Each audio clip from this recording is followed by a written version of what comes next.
Well, hey again, everybody. If you've spent any time hanging around with these videos, you've probably noticed that Dave and me are radio guys. Have been ever since we were kids. So, Dave needs an antenna. I'm going to build one up. I'm going to wind up building two, actually, but I'm going to show you how I do this 75-meter dipole. Antennas are very, very easy to build. And I'm going to build one for shortwave. And it's going to be designed to resonate on 3.940 megahertz in the 75-meter band. So without having a tuner in line or anything like that, you could basically connect this antenna straight to the radio. It's going to work. When we're done with it, it's going to do a lot more than that. We'll get to that down the road. So how do you build them? Well, basically all you need is, you don't even really need a connector depending on how you do it.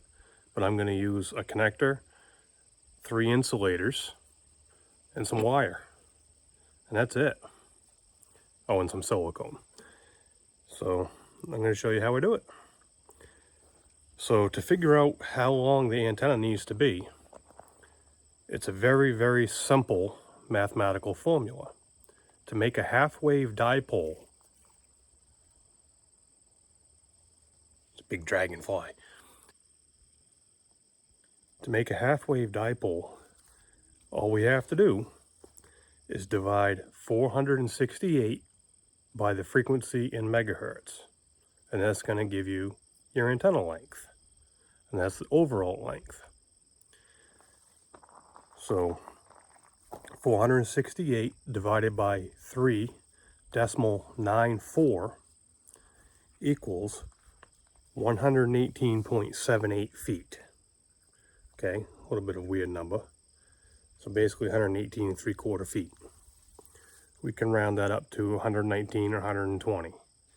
We'll just hit a little bit lower in the HF band. And it's easier to shorten the wire than it is to lengthen a wire by this much. It's easier to trim, right? So there's the overall amount of wire we need to have.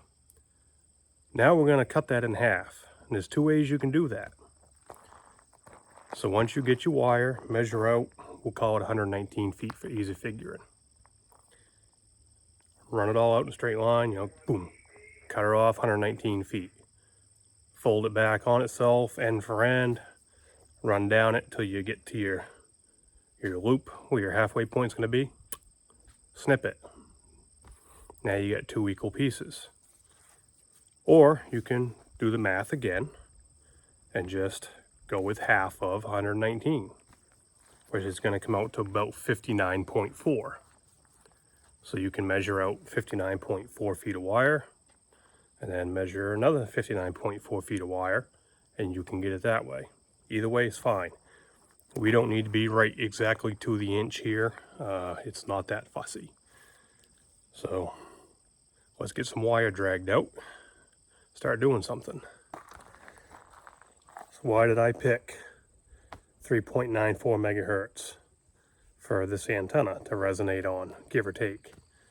Well, because that's our common frequency that we use in Maine. That's what the Maine Seagull net uses 6 nights a week. And if we have another ice storm, statewide emergency, disaster, whatever, fill in the blanks, that's where ham operators with HF will end up going, is 3.94 with a backup of 7.262. But anyway, so thinking, what if a tuner doesn't work, something like that? You can direct drive this antenna on 3940 and it's going to work. So that's why I did this, instead of making it longer to resonate down at like 37 or 38 and then letting the tuner do all the work to get it to work at 30.94. 3.94, 3940, same thing. So for me, and Dave, that's why I did that. For you,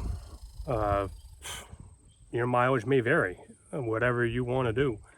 And it's gonna depend on where you live, height, not height, but antenna restrictions, if you got HOAs, any of that type of crap. We don't, we can do whatever we want. So with this antenna, with this automatic tuner, the LDG, is it Z11 Pro 2, it loads all of the HF bands except for 20. It'll do 20, it doesn't like it. The SWR gets down to 2.0. It'll do it. But 80, 160, 40, 10 through 17, loads them right up. Tune's great. So this is now a multi-band antenna with that tuner. So what I'll do for 20 meters is we'll just string up a 20 meter dipole and run that through the tuner if we want, or just direct drive it. Because 20 meters on that shorter wavelength and with like what, 200 kilohertz, something like that of bandwidth, you don't even really need a tuner. So we'll get into some more of that later on down the road, but this is the basics on how to build a half-wave dipole. Okay, so we're hams, we're amateurs, right? We're not professionals. Here's what I'm using for wire. This is just 14 gauge stranded wire. I have spools and spools of this stuff, tons of it.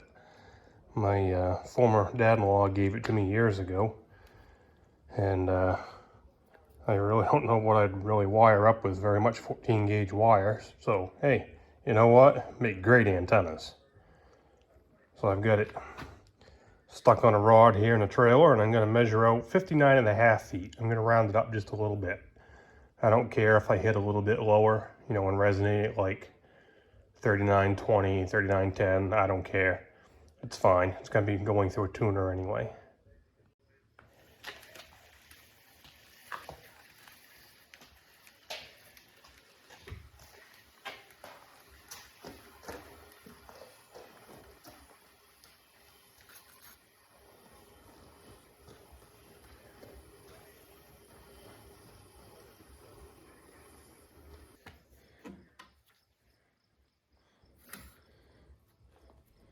So right there.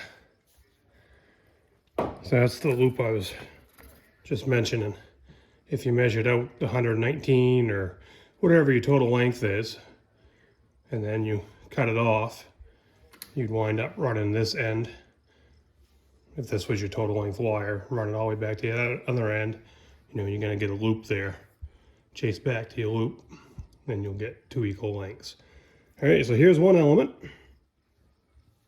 Now I gotta just simply do that, hold end for end, and spool out another one to match it. Okay, got them all cut. And then the next thing I did was coiled them up and taped them. Yeah, it kind of looks weird and funky, that's fine. They'll never come out looking nice, and I don't care. The idea is just don't need to have a big snarl, big rat's nest, having these getting all tangled together, having them underfoot. Because now out of each element, all I need is either end. And I've got that. Another end here somewhere. So that's all we're going to work with. We don't care about all the stuff in the middle right now. So as I mentioned a few minutes ago, there is different ways to build antennas. And don't let anybody tell you, you have to do it my way or you are doing it wrong. Nothing like that. This is called amateur radio. It's a hobby, first and foremost.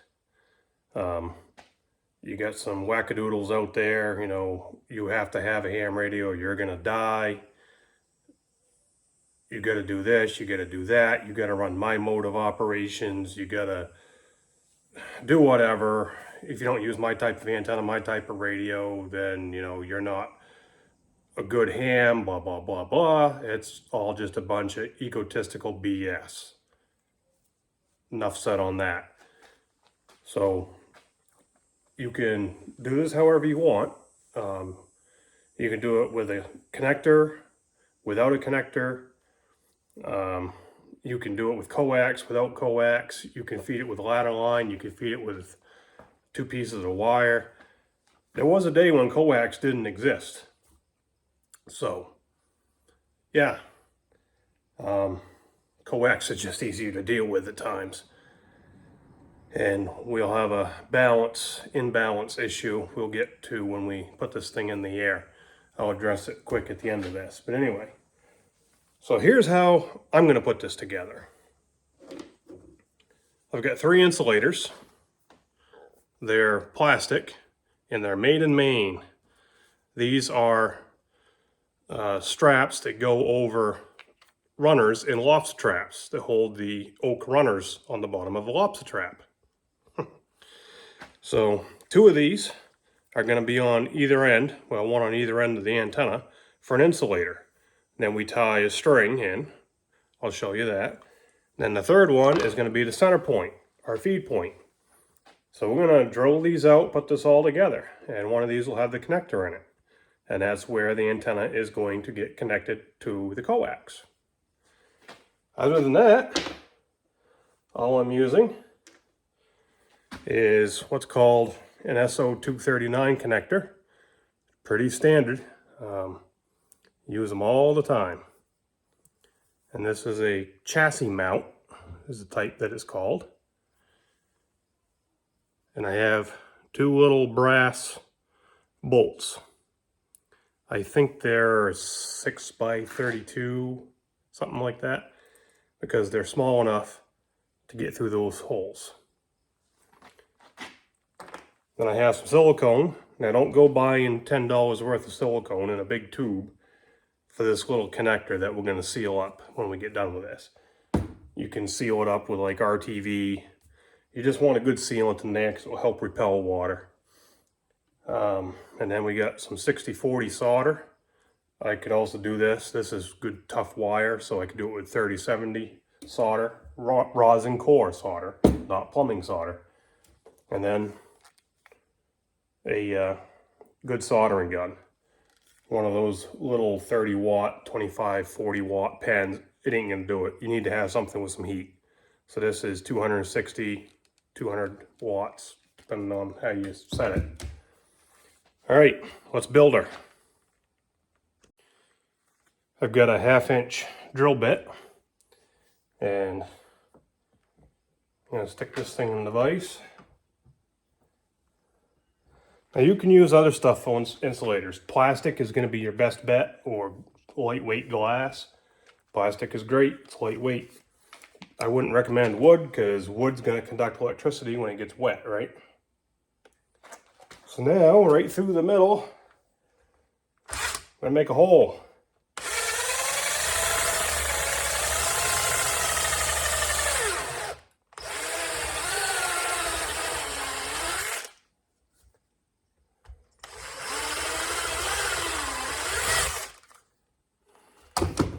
I already know I'm going to have to ream that out just a little bit with another drill bit.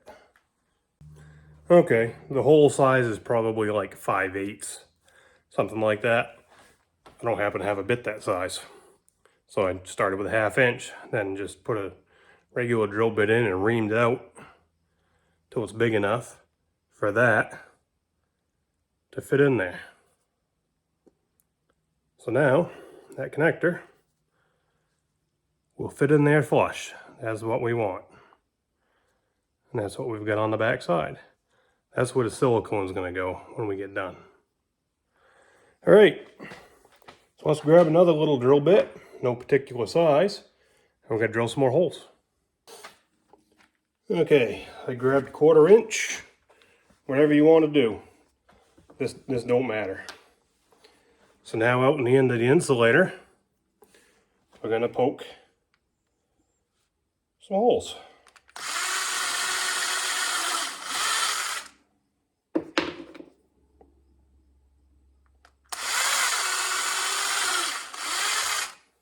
There. Now, same thing on both of these. See if I can get two for the price of one here.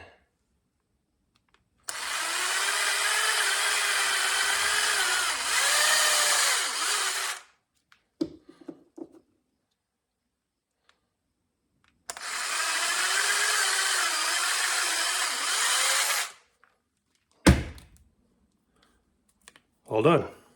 Now I know not everybody can just go to the store and pick up some lobster trap runner strips. Where I live, it's easy. But like I said, all they are is plastic. Most everybody lives near a hardware store. Go in there, see what you got. Look around your house, shed, see what you got. Little bits and pieces of PEX pipe. PEX pipe insulates, right? It's plastic. So you can chop them up, small sizes, drill holes through those. Do the same thing as this, only it's round. A little small piece of PVC pipe, same thing. Lightweight, you know, you don't want a 4-inch piece of pipe, something like that, because it's going to get freaking heavy. The lighter, the better. Okay, so next thing we're going to do is we're going to build up our feed point. Okay, we've got one of our coils of wire and we got one of our ends. We're going to strip off probably about 3 inches of jacket.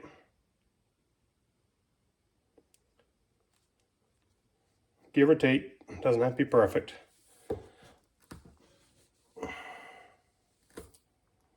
Now we've got wire.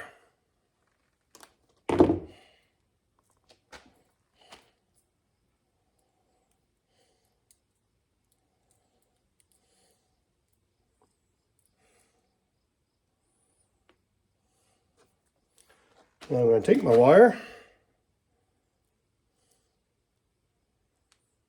I'm going to run it through one of my end holes, like so.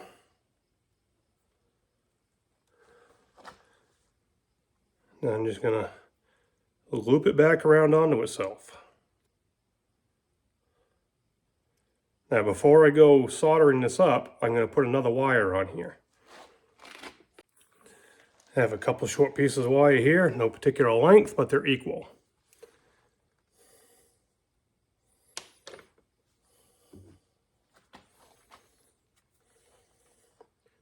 Getting warm in here today. And I'm going to strip off, a much or so of it.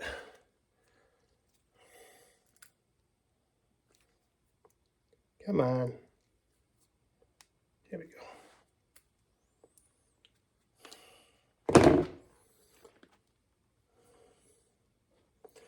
Now what I'm going to do is I'm going to wind this little short wire right around with my element wire.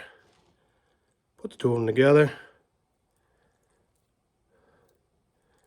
Twist them right back over top of themselves like so. Okay.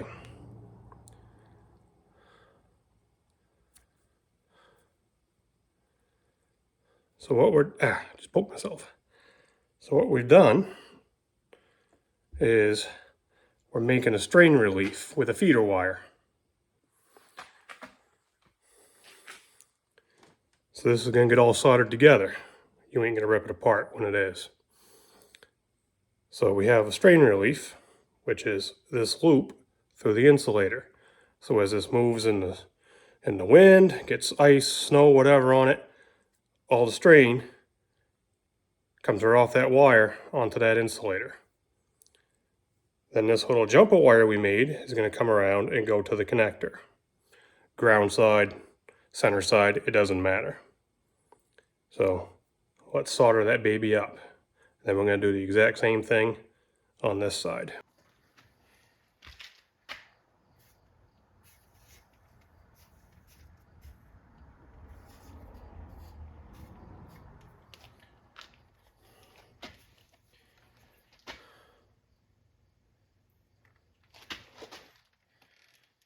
Alrighty. Start getting some heat on that baby. So we don't want to be breathing that smoke.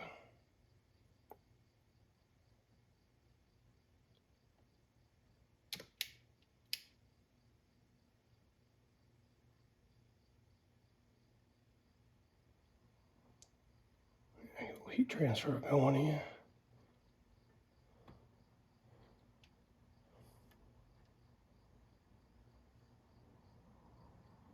That's a lot of metal right there we're heating up.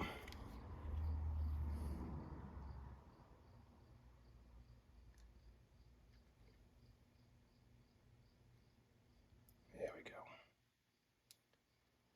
We want to let the wire melt the solder.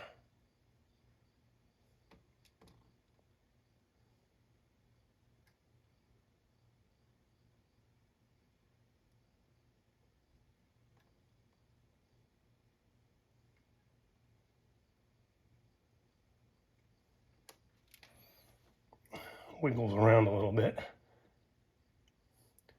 So you notice I got my soldering tip on the bottom of the work here. Then I'm running my solder over it.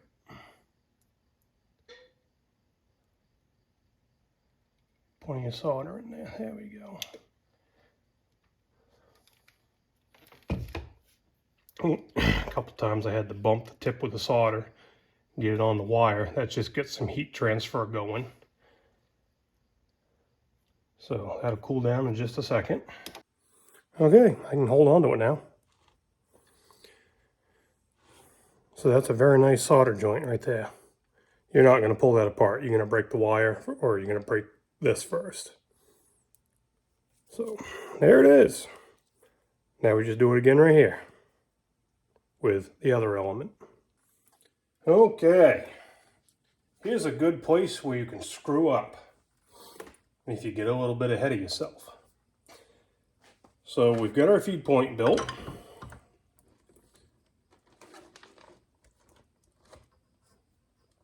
And from here, it doesn't matter what we do.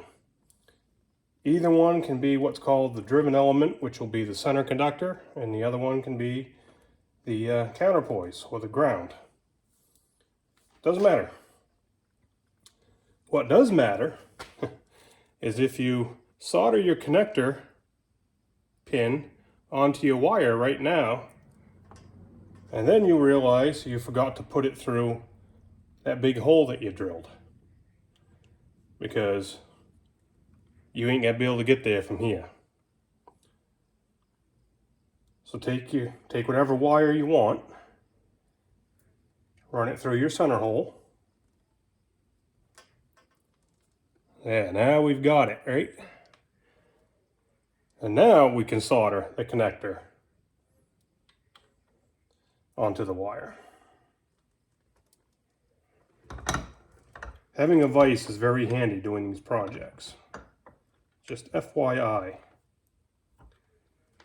Another reason I like using 14 gauge wire, not only was it free, but it fits perfectly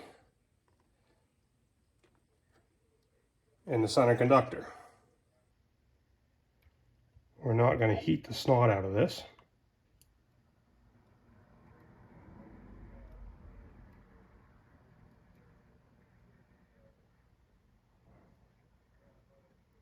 There we go, we got some solder flowing. That's all we gotta have. Okay, cool down. Get a little bit cockeyed in there, but that's okay. So as you can see now, the connector will fit. If we didn't put the wire through the hole, you wouldn't be able to do that. And I just realized that my tray of ring connectors and other such electrical crimps is on the property and not down here in the shop. So I don't have a ring connector to hook up the counterpoise. We'll finish that on site, not a problem. I'm still going to drill out our connector holes here in a second and put the insulators on the ends of the wire. If you want to get some good meat,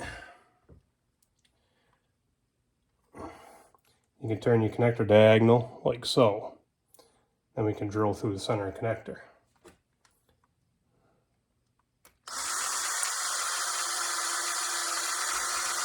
Just like that. And I would recommend doing one at a time. Use a brass bolt, stainless steel bolt, something like that that doesn't corrode. So I've got brass, using my last two. Have to pick up some more. And we'll run her through.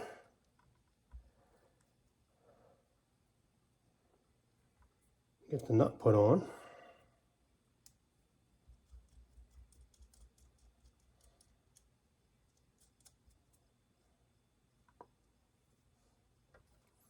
The reason I recommend doing it this way is so it doesn't move. Because in my experience of hard knocks, what happens is you're going to drill that hole, then you're going to try and get this arranged to drill that hole. You get two holes in there, then one of them's not going to line up. So now I know they're both going to line up.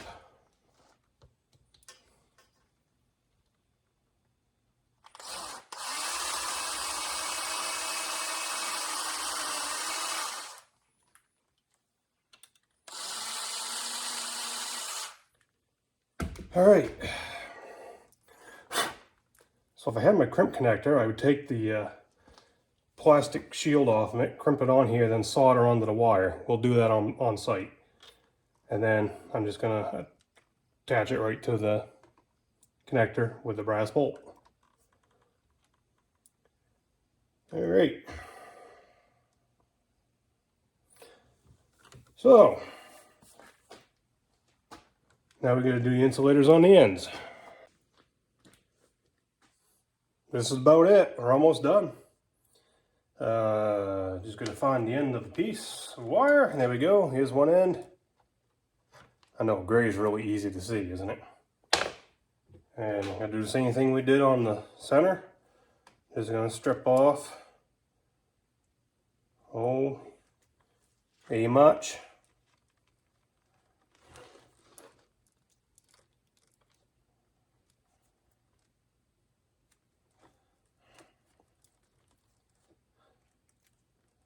Being stubborn. There we go. We got her going now, I think. There she goes.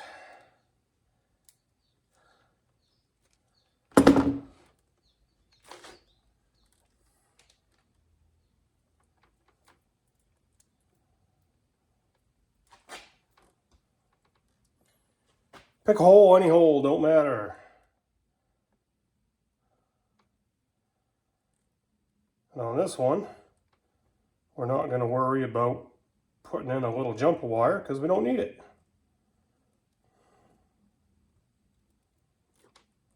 Good. Stood to strip it off a little more there. And that's all right. There we go. Solder that. And that end is done.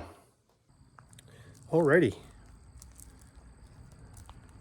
So here's the two ends.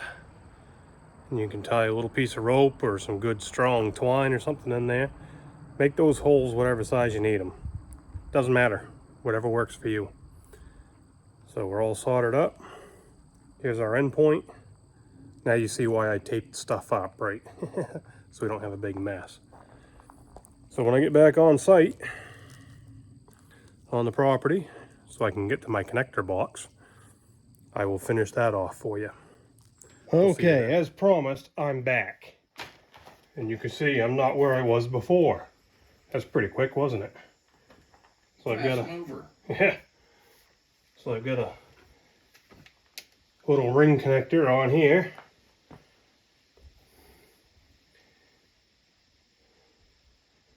Get this baby warmed up. Get a big lighter, will that help? No. We're soldering with solar power. Can't do that. You don't get enough power from them calculators.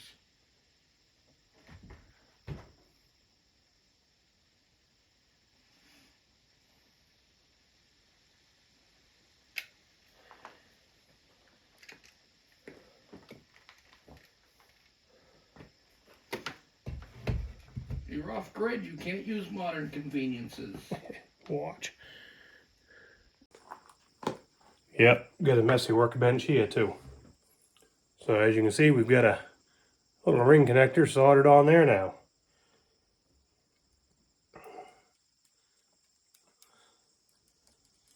Now I'm just going to attach it to my bolt that I stuck in here yesterday loosely.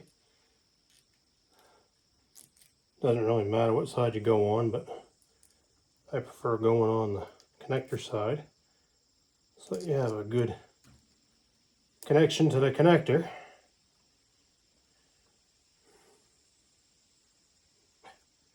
Big fat fingers and little nuts. Sounds like a personal problem. Oh, I got a lot of personal problems. Alright. So now we're just gonna tighten her up. Then we'll give it a close-up. Close-up of your nuts? The brass ones, too. Oh, God. Don't break the camera.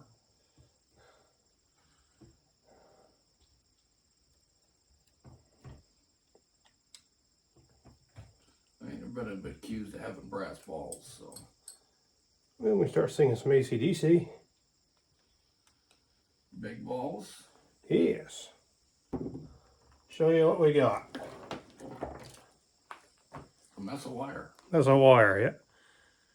It's pretty simple, isn't it?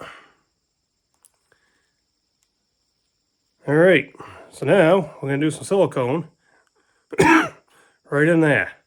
The reason I gobbed the silicone in there is when this is hanging up in the tree, on a pole, whatever, you get snow if you live in snowy climates, or you're going to get rain, it's going to get down in there. You just could start causing some havoc, so we're going to whop the silicone in there. We're going to be pretty generous with it, mush her right down in.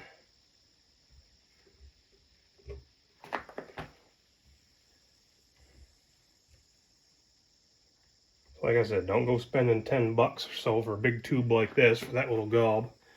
You can get little smaller tubes at the hardware store, but this was already open for other projects. Even if it was a new tube and I opened it, I'd be using it for something. So there it is, all sealed up. Just like that. So when that all dries up, she'll be good and solid. Well, folks, that's really all there is to building a half-wave dipole. Like I said, you can do it a different variety of ways. And that antenna will talk around the world. So now I'm going to find a place to hang her up with a bowline. We'll get to the bowline in another video. See ya.